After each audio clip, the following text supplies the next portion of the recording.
fights without a single loss. You wondered if it was coming back. Oh, there it is. A record-breaking 21 consecutive title defenses. And a decade-long reign at the top. At the turn of the century, Joe Calzaghe ruled the super middleweight division with an iron fist. Oh, lovely left hook there. Even making Roy Jones Jr. look awkward. And yet, despite being one of the most dominant champions in history, the general public is barely familiar with this fiery Welshman's adventures. Oh, and he just knees buckled and one on and he's down. It's time to relive the journey of the Dragon, a musician's son from a small village who reached the pinnacle of fisticuffs and rode off into the sunset undefeated. And another left hand. He's staggered under this and he wants to go to war and he gets it. A street musician named Enzo arrived in the British Isles from Italy in 1969. Traveling through cities, he stopped in the capital of Wales, Cardiff, met a waitress in the very first cafe he walked into, and married her 4 weeks later. Soon the couple gave birth to their firstborn, destined to bring worldwide fame to the Calzaghe name. The family settled in a mining village with a population of 6,000 people. At the age of 9, Joe started attending a boxing club, an old building made of metal sheets. The conditions were harsh, but this austerity is precisely why the boy fell in love with pugilism. Initially, he trained under the guidance of the local coach, Paul Williams. First stepping into the ring, Calzaghe immediately stood out among his peers. Although visually unassuming, the slender teenager rarely went the full distance.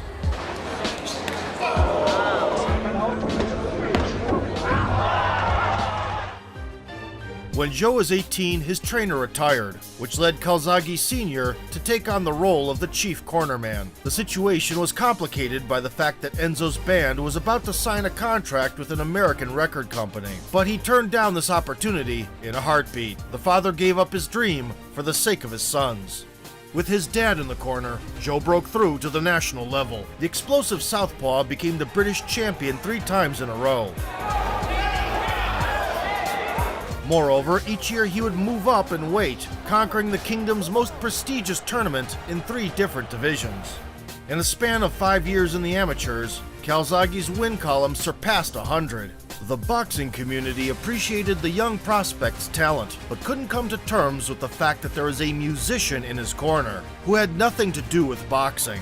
No matter how much those around him tried to persuade him, the son didn't abandon his father. So it's not going to work. You know, it's not going to work. You need to get proper training, you need to get a professional trainer. But I knew my dad was the best trainer for me, and he went and proved it, training 3 world champions, you know, which was fantastic. So yeah, we did feel the underdog, but I suited that. By 2006, Calzaghe had reached a record of 41-0 with a remarkable 17 WBO title defenses under his belt. But despite this impeccable resume, the US media viewed the champion from Europe with skepticism. The state of the matters was finally set to change with a unification bout against the IBF belt holder, Jeff Lacey. The American snatched over 20 souls. That got the attention of Wiggins. Had never tasted defeat. Hand to the body, but he's never been in against a guy like Lacey, and down he goes again. And was marketed as a smaller version of Mike Tyson. The hype surrounding him was so immense that in the lead up to the clash, Calzaghe opened as an underdog for the first time ever. The linear championship was also on the line.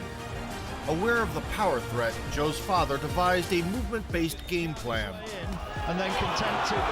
The Welshman would fire off a combo, That shook Calzaghe. then quickly step out of range, and move in guns blazing. But it's a 12-round fight and a little contemptuous smile from Calzaghe. He also unloaded in the clinch, just like he used to do in the early career stages.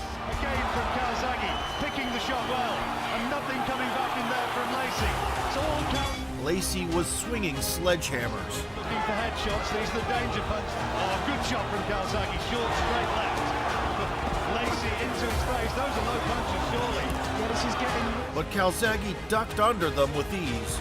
Calzaghe's going to have to fight his way out of the corner. Doesn't want to be in that sort of total. Then Joe would make the foe spin, Combination, and then spins off and leaves Lacey to hit in thin air. outmaneuvering him with hands down. And Joe not giving him an absolute boxing lesson. He's hitting him, but he's not getting hit. The American clearly couldn't decipher the rhythmic flow of the fight. Very pedestrian, very well-placed. You know, like all punches, that's From Calzaghe, that is exceptional, absolutely exceptional. 1, 2, 3 missing. Calzaghe just goes missing. Jeff's face was getting busted with the lead hand Well, there was scar tissue coming into... and subsequent combinations. He put it in the ball, and it's another Calzaghe round, and look at this! Terrific work from Calzaghe. Very slow to get out. In close quarters, Calzaghe employed the left uppercut, Box like Calzaghe. Trying to wing those trademark wing hooks. There's his goal. while piercing with a stinging jab from range. In Joe Calzaghe of admiration. Lacey's punches are very... Quick flurries shattered Lacey's defenses, eroding the favorite's aura of invincibility. Lower lip. Headshots, if not fear of what might be. The check hook was also in play, And I was so used to seeing... and the Dragon didn't slow down even past the halfway point, I think something in the region of 40 punches or constantly changing angles. headshots, all scoring shots from Calzaghe. He decisively claimed round after round. Got to be stopped here, Lacey. The referee should be having a good look at this, and I think that a compassion. All the while toying with an opponent who could barely see. He's treating Lacey with contempt. That is an Ray trick. A world title fight. I think Lacey would have been out of that. Against Calzaghe's surgical work, Superb again. Lacey appeared helpless. Every time. Outboxed, outpunched, outmaneuvered. To his credit, he withstood over 300 punches. Career-ending fight. This is never going to be the same again after this, I don't think. He's got nothing left, John. He's got nothing left. The referee ought to be stepping in to stop this one. And through. Can Calzaghe take him out, even at this late stage? And even got up from a knockdown in the final stretch. Lacey says, come on. Down for the first time in his career. Jeff was nearly out on his feet, but managed to last until the end. Is Lacey staying up there? How is he getting out of there? Well, that's it. It's all over. Lacey comes... Prior to the bout, most sports media predicted Joe would lose for the first time. Disrespected and underestimated, he delivered the best career performance to date, decisively dismantling the rising American star and claiming the second title. The Welshman made the U.S. audience take him seriously. Enzo Calzaghe played a crucial role in the triumph, not only devising an effective game plan, but also convincing his son not to pull out of the bout. As it turned out, Joe's left hand got badly hurt just 10 days before the encounter, and his father persuaded him to fight through it. Calzaghe. I was in great shape, thanks to my dad. Without him, I wouldn't be here today. He's a great trainer, great dad, love him a bit. You know, I started to doubt myself a little bit. I think, well, I can't fight this guy with one hand. No matter what, I'm proud of you. But you have to fight this fight. You have to fight this fight, Joe. He said, trust me, this is going to make you this fight. I think, Dad, I can't fight this guy. Why are we talking about this? This is going to be the easiest fight. This guy's going to make it. This guy moves 5 times and throws 1 punch. You throw 5 punches and move once. On February 5th, 2009, shortly before turning 37, Joe officially announced his retirement from the sport, leaving the ring as a reigning champion with an impeccable record of 46-0. He joined the elite club of legends alongside Rocky Marciano. In 2014, Calzaghe was inducted into the International Boxing Hall of Fame. His father, Enzo, who raised 2 more world champions aside from Joe, also retired from coaching but maintained his lively spirit till the end. Calzaghe Sr. passed away on September 17, 2018, 3 months short of turning 70. Inspired to keep the family legacy going, Joe and his 2 sons decided to rejuvenate their old gym, which had turned into a museum in recent years. After extensive renovations, they started teaching boxing to young kids in their community. Now, the Calzaghes bring up a new generation of Welsh fighters. I know what's so bad about my life. If it wasn't for my dad, I would never be boxing in the first place. You know, he's the one that took me to the gym. I'm so lucky that my dad's been able to sort of share what I went through, go through these fights, and it was a beautiful memory. Calling Joe Calzaghe a household name would be a stretch. He mostly fought on home soil and only ventured to the U.S. later in his career. Despite all that, the undefeated Italian Dragon certainly earned a place in the boxing pantheon. Over the course of 15 years, he collected all the titles in his weight class. Oh, and he just knees back on and one on and he's down. Defended the throne a staggering 21 times in a row.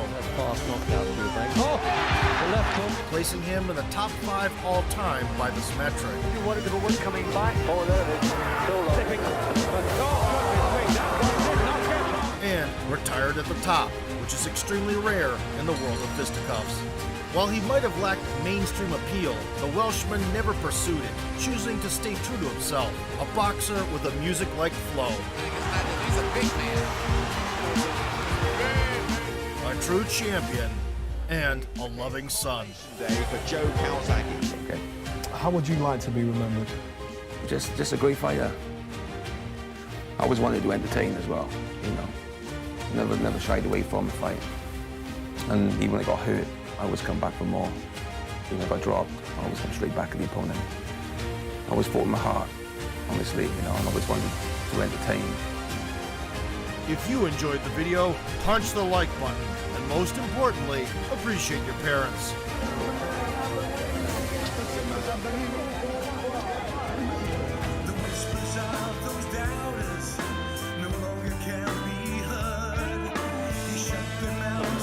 He's thrown every. Oh, he's got him again. He's taking a thorough pounding here, and I think.